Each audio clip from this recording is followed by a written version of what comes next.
Hey YouTube. Okay, I just uploaded a video, like I said, for the updates. I want to do one more video today, and I thought this was an important one because I want to talk about a couple serious subjects that have been concerning me and things going on in my mind. And this is kind of serious for me. Well, one of them is I haven't been fair to myself or you guys because I haven't been presenting myself how I constantly feel. I know I've said before I'm gender fluid, and I haven't been acting it. And I'm going to start because honestly, it's been killing me to try to put myself in a box I'm not in.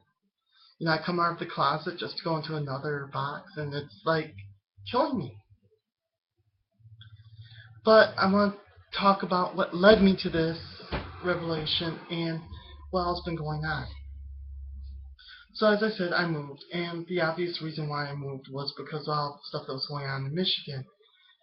It was killing me down there, all the stress and stuff, and all the depression was getting to me. And so when I got up here, one of the first things I noticed is it's a lot more accepting out here. Now, not to advocate against small towns, but there's what I've called small town invisibility, where there's certain expectations for you to be kind of hidden, even if you are out. And I'm very out, and I'm open. So with this, it got me stressed out, got me kind of used to being like, oh yeah, I'm trans, but in a way that isn't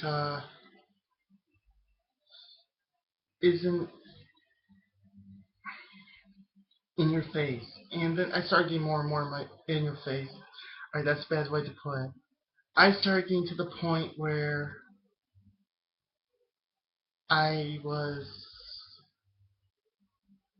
scared to be open because I felt like I was doing stuff wrong. And what was worse is I was afraid to be open about my fluidity, my gender fluidness, whatever.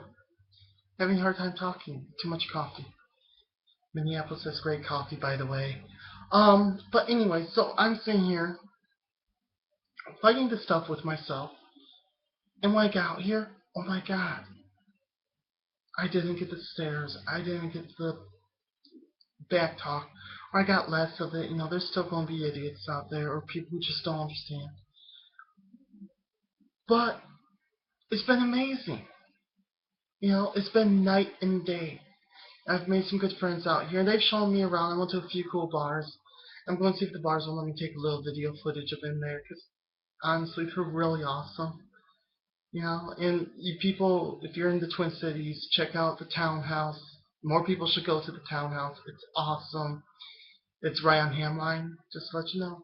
I'm just saying, or it's right near Hamline. Just saying, Townhouse. But, yeah, it's been an experience for me. It really has. And that got me thinking, because there was still depression there. There was a guilt.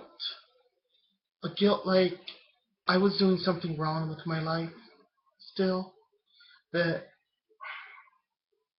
I was still being wrong. And it caused me to have a few episodes of self-hurt and whatnot. I couldn't figure out why.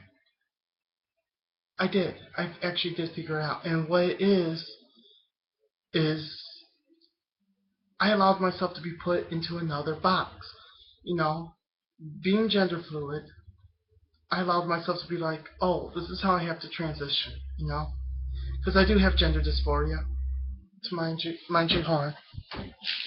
This here, actually divided 1 week into 2 weeks, but I'll just show you. Like this is today's. See that? That's my hormones. You know? So yeah, I am transitioning because I do identify more on the female end of the spectrum. It's where I feel most comfortable with. And but I wasn't accepting that about myself. And this is what I'm telling you people. That was killing me. And if you're out there and you think you're doing things wrong and you don't feel like you're right with how you're doing, you feel like you are in the wrong just because of how you identify, get out of that funk. Trust me, it's not worth it. Just say forget it to the people who hate you for it. The people who call you a special little snowflake, one of my least favorite phrases on the internet. Accept that about yourself, you know? It's like I was wondering, I went out with my friend Bernie. We were hanging out, and we got talking, and I'm sitting like, why don't I? Why am I not social when, like, I'm having a non-binary day, when I'm having a masculine day? Why aren't I social during those days? Only when I'm like feeling really girly, which is more than less. And I didn't have an answer, all except because that's the box I've been told to stay in. You know, don't fit yourself in boxes. Don't put yourself somewhere where you don't belong. And that's what I gotta tell you. So I guess this is the first kind of LGBT vlog for the new format. I'm not guaranteeing gaming videos yet because my gaming stuff is still in Michigan. That was my pouty face. Not really. I'm a little too hyper and happy about it. But, it's been night and day between acceptance. That itself was a box that I allowed myself to be in, was that small town box.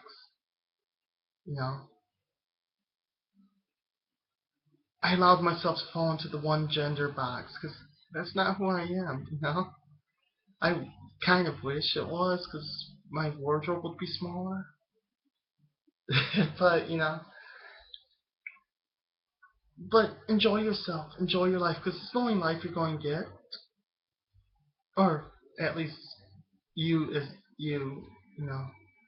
on your explanation. But even if you feel like people think something about you is silly, which I have that fear all the time. That's one of my biggest fears. Is like everyone's going to look at me and be like, "Oh, you believe this is silly," or "Oh, you do this is silly." Even if you think it's silly, embrace it about yourself. Make yourself unique. No, don't worry about people calling you a special little snowflake or saying you're just trying to be different or calling you a hipster or whatever. Be you. And that's my advice for today. Just be you. Well, internet, hopefully you'll hear from me in a week or throughout the week. My goal is with the new videos, I'm going to 5 videos a week. I'm going to have different days I put them on. And we'll have an actual schedule set up once I get it settled. Until then, love you all and thank you. Bye.